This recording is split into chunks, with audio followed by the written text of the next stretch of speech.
허경영. 나는 이제까지 자칭 바르게 말해 이 시대의 미륵불, 재림예수, 상제 하느님, 구세주라는 분들의 행적을 보아왔다. 그들의 교리와 이적들을 접하거나 들은 바도 있다. 나름대로 확인을 했지만 누구도 전이라다고 확신할 수 없었다. 내 타고난 직감을 무시할 수 없었다. 그렇다고 그들의 여러 종교상 신앙 행위를 비난할 의도는 없다. 순전히 내 경험과 느낌을 피력할 뿐 남에게 내 견해가 맞다고 강요할 생각은 없다. 그러면 왜 허경영 총재가 그동안 내가 희구했던 인물인지 설파한다. 그는 앞으로 아시아는 물론 전 세계를 통일하여 이를 주도할 지도자로 우뚝 설 것이다. 내 부족한 인생 역량이지만 왜 그런지 지금부터 느낀 점을 간략하게나마 언급해본다. 첫째, 작금 우리나라에 두드러진 관상가, 역술가, 예언가들이나 도인들이 허경영을 인류 구원의 세계적 지도자로 지목해왔다.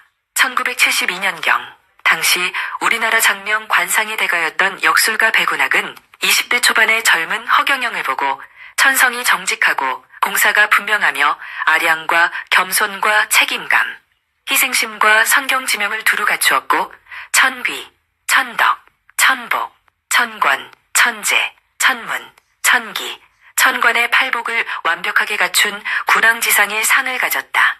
천하를 호령하는 대권 지도자로 대성할 것이며 대정치가 철학가, 문장가, 웅변가, 혁명가요 천리를 깨달은 대도인이요. 옛것을 지키고 불쌍한 사람을 돌보니 자비의 화신이요. 하늘을 나는 봉황이요. 사람의 존경을 받는 성인이요. 하늘의 축복을 받는 신통이님을 배군학은 확실히 증명한다는 관상평을 쓴 바 있다. 1970년대 말 해남 대흥사 고성훈 스님은 20대 젊은 허경영을 찾아와서 평생 찾아 헤매던 미륵불이라며 큰절을 하고 몇십만 점의 불자 서예 작품을 전달하고 돌아가 입적하였다고 한다. 전 한국영리학회 이사장이었던 역술가 청풍 김은씨는 1978년 봄 허경영이 20대 중후반쯤일 때 처음 그 눈동자를 보고 안광의 정기에 눌려 바로 쳐다볼 수 없었다고 한다. 대화를 한 이후부터 마음과 행동이 정결해지고 그의 심장 고동소리가 들리는 듯이 이상한 카리스마의 기운이 느껴져 왔으며 얼굴을 보면 블랙홀에 빠져들어가는 것 같았다. 정기, 온기, 화기, 활기, 윤기를 다 갖춘 사람이다. 이런 얼굴은 처음이다. 하늘이 일찍부터 고생을 연마시켜 세상 사람들의 아픔을 깨닫게 하고 정신사적, 물질사적 위기가 올 21세기 인류를 구하기 위하여 내려보낸 분이 확실하다. 천이지혜, 고니지혜, 학이지혜가 완벽하게 어우러진 대정치가요. 미래세계 선견지명과 해안을 가진 강력한 카리스마의 지도자로서 장차 인류를 구원할 수 있는 유일한 인물이라고 했다. 아직도 편견을 갖고 허경영 총재의 일면만을 단점으로 부각시키는 부류가 있다. 또한 잘못 방영된 과거의 보도 중 일부를 악의적으로 짜깁기 하여 방영하면서 희화화하거나 바보처럼 까뭉개는 방송사가 있다. 그들 뒤에는 국민을 만만히 보고 국민 위에 군림하려는 오랜 기득권 세력이 숨어 있을 것이다. 천벌을 받고도 남을 일이다. 부분적, 근시안적 안목에서 벗어나 원대하고 전체적인 통찰력이 요구된다. 결국 우리 국민 개개인이 부단히 깨어 있어야 하고 필요시 주권을 제대로 행사하여야만 이들이 발붙이지 못할 것이다. 둘째, 허경영은 청렴성과 인류애를 타고났다. 허경영 총재가 청렴성을 지도자의 최고 덕목으로 강조할 만큼 스스로 타고났다는 것은 그의 자서전 곳곳에 그대로 묻어난다. 또한 나라에 돈이 없는 것이 아니라 도둑놈이 많다는 그의 구호만 보아도 알 수 있다. 허경영 총재가 세계 연방 지도자를 꿈꾸며 만반의 준비를 해온 이유는 무엇일까? 그것은 정녕 한민족은 물론 장차 지구촌 인류를 구휼하기 위해서일 것이다. 이는 크나큰 공의와 박의 정신의 소유자라야 가능할 일이다. 넘치는 인류에는 천부적으로 타고난 마음 씀씀이어야지 보통 사람으로서는 엄두도 낼 수 없다.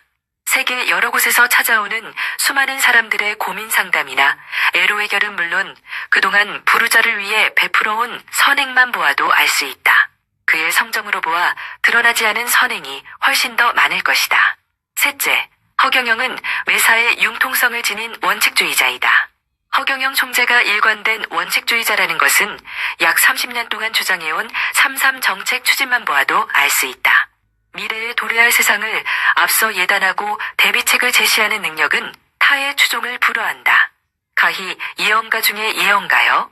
실제 현실에 적용코자 준비하는 실천가 중의 실천가라 할 만하다.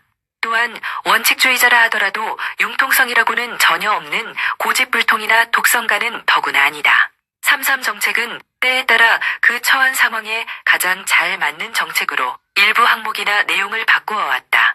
시의적절하게 융통성을 발휘한 것이다. 넷째, 허경영은 본인의 생각과 할 일을 만천하에 공개적으로 다 밝히고 있다.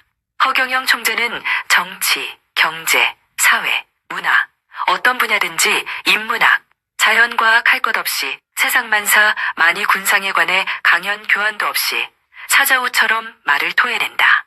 지난 1980년대 중후반 도울 김용옥의 고전 강론에 이끌려 동숭동 강좌를 드나들었던 적이 있다. 그때 신선했던 만큼 아련한 추억처럼 내 몸에 희미하게 스며져 있다. 그러나 작금에 이르러 진정 내게 쉬우면서도 울림이 큰 말씀은 허경영 총재의 어마어마한 소울음 강연이었다.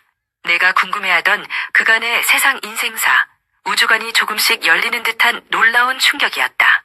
소울음 강연이라는 것은 마치 음매하며 송아지를 부르는 어미소의 자애로운 호소력과 같은 위력을 발휘하기 때문에 붙여본 강연 명칭이다. 다섯째, 허경영은 초종교적 언행으로 매사에 임한다. 허경영은 현행 종교의 교리나 경전에 대한 차원 높은 해설은 할지언정 악의적 비난을 하지 않는다. 어느 한 종교를 두둔하지도 않는다. 그의 강연은 우주 삼라만상에 대한 초종교적 가르침이며 누구나 자기 수준에 맞게 받아들일 수 있다. 지구촌 어느 명강사도 할 수 없는 교훈적이고 감동적이며 신비스러우리만큼 놀라운 내용들이다. 향후에는 허경영 총재의 어록들이 새시대 인류 최고의 경전이 되리라고 확신한다.